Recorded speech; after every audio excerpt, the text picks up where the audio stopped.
So after you have cut off the top layers, you can then start off by chopping or splitting the aubergine in half. So that's usually the easiest way to do it. So just split them in half. And then if you struggle with the cutting, it may just be easiest to use a chopping board. So just have your chopping board ready, and then what you need to do is make sure to cut these not into really thin layers, but just make sure that they're thick enough but thin enough for the frying. So what you want is a slice like this, not too thin and not too thick. This is what we are going to use to fry later on.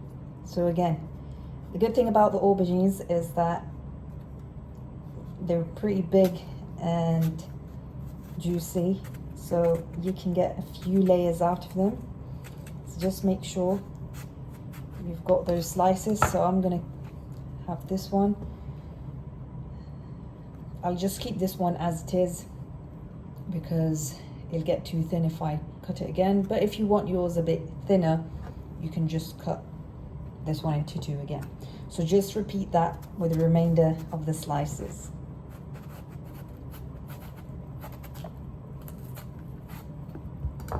If you're only going to make one of these dishes, then just one aubergine is usually enough. But if you want to make more than one plate of these, then you can have as many as 2 aubergines plus. But again, sometimes the aubergines you get won't be as big as these. So again, just look at the sizes and scales you've got. So for the next step, what I've done is I've just placed them within a water basin. The reason why we do this is because it makes it easier to fry later on, so that it doesn't, the oil doesn't stick to it. Just make sure that you're going to put something heavy on top of whatever plate or bowl you're going to fill with water, because aubergines naturally float, so you want them to be submerged. So I would just put a heavy plate on top of this and then just keep it to soak until you actually start frying. So as you can see here, I've started to fry the aubergines. You want to make sure that it's going to be crispy on both sides. So if I just flip this one over, this is nearly done, so I'm just going to give it a bit more time to fry. Okay, so you're just going to do that for all of them. So whilst my aubergines continue to fry, what I'm also going to now do is fry my onions. So here I have 1 large white onion, and I've also got some minced garlic. This is optional, you don't really have to add it, but you want to fry your onions until they are golden. So you want them to be like this. So make sure that you don't burn them.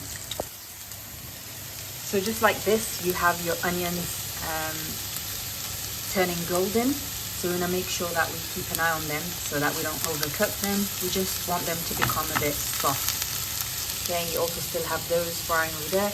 As you can see, this is the consistency we're looking for. So when it comes to the tomato sauce that you're going to put on top, generally speaking, we usually use tomato pieces and we just make that into the sauce. So that's the usual natural way of making it.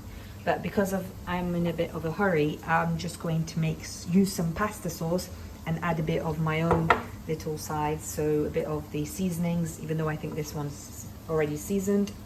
I want mine to be a bit spicy, so I'm going to add some paprika powder. But you can just do it as you want. All you want is for the tomato sauce, which is obviously going to go on top of everything, to just be whatever flavor you want it to be. So again, if you want to do it natural, use tomatoes, you can do that, or you can just use a ready-made sauce as well. It's going to be the same thing with fries. Usually it's best to use potatoes and then fry those in the oil. Again, because I'm short on time, I've just decided to use some French fries that are already cut, and I've put them actually in the oven.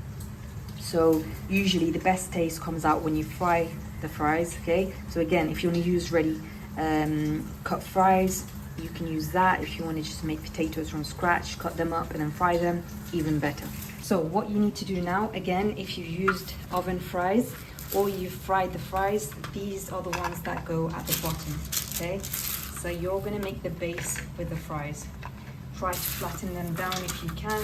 So I'm going to do 3 plates because I have more people to give to, but if you're just gonna do 1 plate, you wanna make sure that it is full enough to keep the structure. So we're just gonna structure it like this. Go. So you have enough for the base, okay? So you're just gonna keep it like that. If you wanna add salt and pepper to your fries, feel free to do so as well. So I'm just gonna keep mine like this. The next thing you're then going to add is the caramelized onion. So again, as you can see, I've kind of left it still a bit white. If you want to make them more golden, feel free to do so. But you just want to have enough on there, on top of the fries. Okay. When you've got that, your next topping is going to be the aubergines. So again, you're going to scatter it over. I would do it like an X. So you're going to do it in the shape of an X. So you're just going to make sure that you have all of it covered like this. Okay. Add as many as you want. Make sure you've covered all the layers. If you want to add a bit of more onions on top again, feel free to do so. So the last thing that then goes on top is going to be your tomato sauce. So we've got that ready, I've heated it up. You're just going to make sure that that is going to cover the whole dish. So like this, make sure it's covered, make sure you're spreading it over. Some people, they also add eggs to this. So what you can do is, if you want to make your structure a bit, more stable, you can whisk up an egg or 2 and then just have it like that. So that is your dish.